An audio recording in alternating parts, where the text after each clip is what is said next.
Voilà, c'est pas encore le grand jour, mais c'est pas loin. Alors là, j'ai l'intention, aujourd'hui, c'est ma mission, de faire le lit. Je me suis dit, puisque j'arrive pas à réaliser ce que je suis en train de préparer, commençons par faire le lit. En voilà une bonne chose.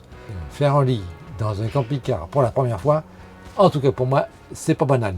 C'est un événement et c'est surtout une façon de prendre possession de ce nouvel espace dans lequel je vais vivre. Alors on y va.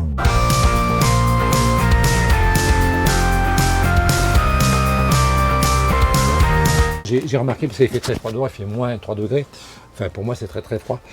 Il y a dans le joint là au fond entre les deux portes, vous voyez le petit joint noir, la petite barre verticale là, c'est un joint en caoutchouc, il n'y a que ça qui m'isole de l'extérieur. Et là il y a quand même l'air froid qui pénètre sérieusement. Il faudra que je trouve un truc, là, je ne sais pas, une bande à mettre. Je suis sûr qu'il y en a parmi vous qui ont déjà eu à se confronter à ce genre de problème et qui ont la solution. Est-ce que vous avez une idée? Moi je suis preneur d'une idée, comment isoler entre les deux portes, là, les portes sont isolées, mais entre le joint noir, ça ne va pas du tout. Évidemment, j'essaye de sortir par le petit côté quelque chose qui est plus large de l'autre côté, ça va pas le faire.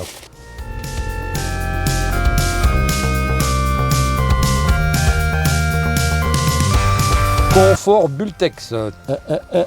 Quand même, je ne me refuse à rien. Allez hop, on arrête. On arrête les bêtises. Allez, on bosse. T'es encore là? Oui. Toi, le lit, ça te fait pas trop kiffer, ça? Moi, oui. Ben oui, parce que ça va être mon lit. C'est mon lit. Dans ma maison. Ma maison qui roule. Et avec ma maison qui roule, je peux aller où je veux. Enfin, pour l'instant. Hein. Parce que je voulais déjà partir au Portugal. Et ben déjà, c'est pas gagné le Portugal. Parce que maintenant, on n'a plus le droit de faire du camping sauvage au Portugal. Depuis cet hiver. C'est ballot, hein? Alors, j'ai un programme de 4 jours, là. Je vais partir pour 4 jours. Je sais ce que je vais faire à peu près les 4 premiers jours. Après, tu n'auras qu'à me suivre si tu veux savoir où je vais. Tu t'abonnes, surtout tu mets la petite clochette, hein, parce que sinon tu ne seras pas prévenu que j'ai mis une nouvelle vidéo. Clic, clic, petit pouce. Bon, allez, tu te disperses, là, bonhomme. Hans, tu te disperses. Est-ce que tu as des ciseaux déjà dedans? Ah, j'ai peut-être déjà mis des ciseaux. Non, j'ai pas mis de ciseaux. À mettre dans la liste.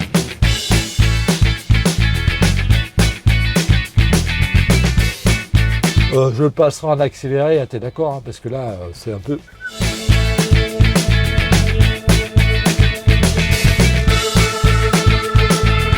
Hey, j'ai chaud dans mon camping-car, il fait moins 3 degrés dehors.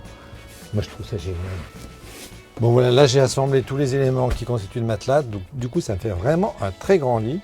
J'ai amené de la literie en 140 par 190. J'ai un doute, j'ai l'impression que ça fait beaucoup plus que 140 de large mon affaire là.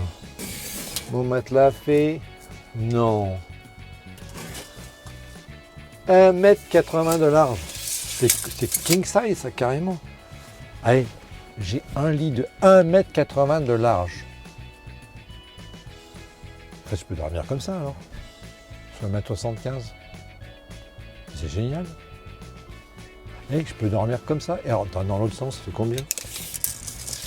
Alors, 1,80 m de large par 1,90 m. J'ai un lit king size. Pas belle la vie. Qu'est-ce que je vais faire tout seul là-dedans? Il n'y a pas de sous-entendu là. Commence pas à te faire de film. Je suis libre. J'ai un beau camion. J'ai pas la literie qu'il faut, mais c'est pas grave. Je ne pars que la semaine prochaine. Je sais ce que j'ai à faire. C'était pas dans ma liste. On va le rajouter dans la liste. Bienvenue à bord de Johan. Regarde-moi ça, la température qu'il fait ici là. Tu vois? Non, voilà, 21h. Ça, c'est la température à l'intérieur. 18h10, ça veut dire que je suis pas... Il faut que je rentre chez moi, couvre-feu oblige. Voilà, on va rester là pour aujourd'hui. Il fait froid. Et hier soir, quand je suis parti d'ici, j'étais tout fier de vous parler de mon chauffage, que je me sentais bien à l'intérieur de Johan. Eh ben, on a bien fait de me taire. Parce qu'au moment de partir, je me suis rendu compte que le chauffage s'était arrêté et il y avait un message d'erreur et de panne. Donc mon chauffage est en panne. Évidemment, il y a un code qui apparaissait sur le petit cadran. Et la documentation technique, ben, je ne l'avais pas pour savoir ce que c'était. Et je l'avais gardé avec moi, pas ici. Si dehors il fait froid, ben dedans il fait froid aussi. Sauf que là j'ai mis le moteur qui tourne, hein, on entend peut-être. Et oui, parce que comme ça me chauffe un petit peu à l'intérieur. Allez, on va rentrer ensemble.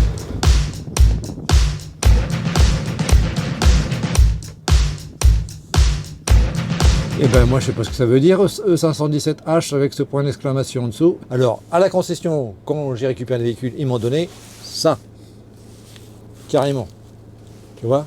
Et là-dedans, c'est toute la doc concernant ce véhicule. Il y en a tellement là-dedans que moi j'ai même pas osé regarder. Tiens, regarde. Tu vois? Oh bien. Il y a déjà un truc qui est tombé cassé. Qu'est-ce que c'est? Un truc que je sais même pas ce que c'est, à quoi que ça sert. Bon. On laisse de côté. Donc, alors, dans toute cette doc là, oh là là, mais il y a des, il y a des trucs qui tombent de tous les côtés. Tiens, voilà. C'est ça qui nous intéresse. On va regarder ensemble. Qu'est-ce que c'est que la première raison possible? Bouteille de gaz vide. La bouteille de gaz est vide. Je suis même pas encore parti. J'ai pas vécu dans le fourgon qu'il y a déjà plus de gaz. Bon, heureusement, j'ai 2 bouteilles. Évidemment, il fait très froid dehors et j'ai mis en orgel. Alors, le chauffage, eh ben, il ne se coupe pas vraiment, quoi. Et comme ça fait 15 jours qu'il est ici, eh ben, c'est ça, hein. Le gaz, eh ben, il s'est vidé. J'en ai même pas profité.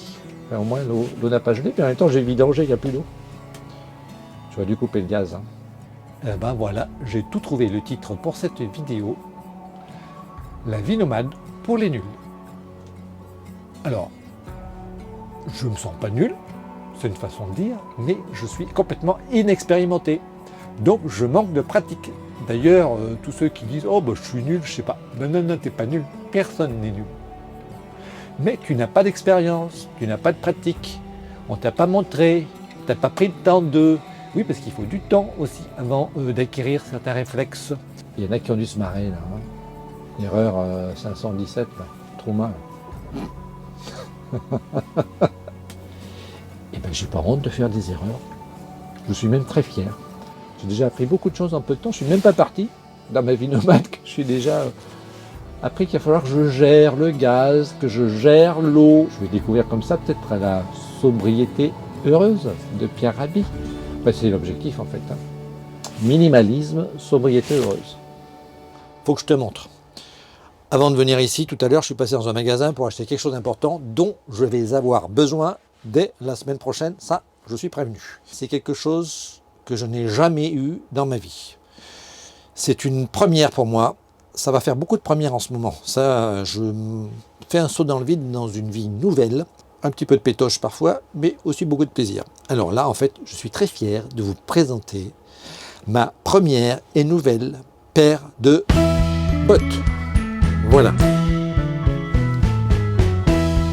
J'en suis fier. Je vais poser avec ma paire de bottes.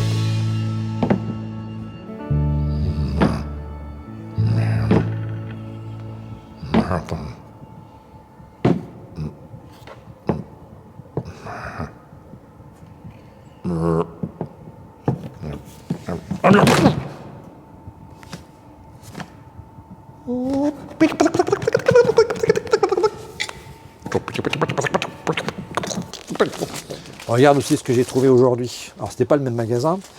C'est pas la pique que je te montre. C'est une alaise pour mon lit. La taille, tu vois, je sais pas si on voit là la taille. Tu vois la taille là. Size 180 par 200. Je vais essayer de la mettre là. On va voir ce que ça donne.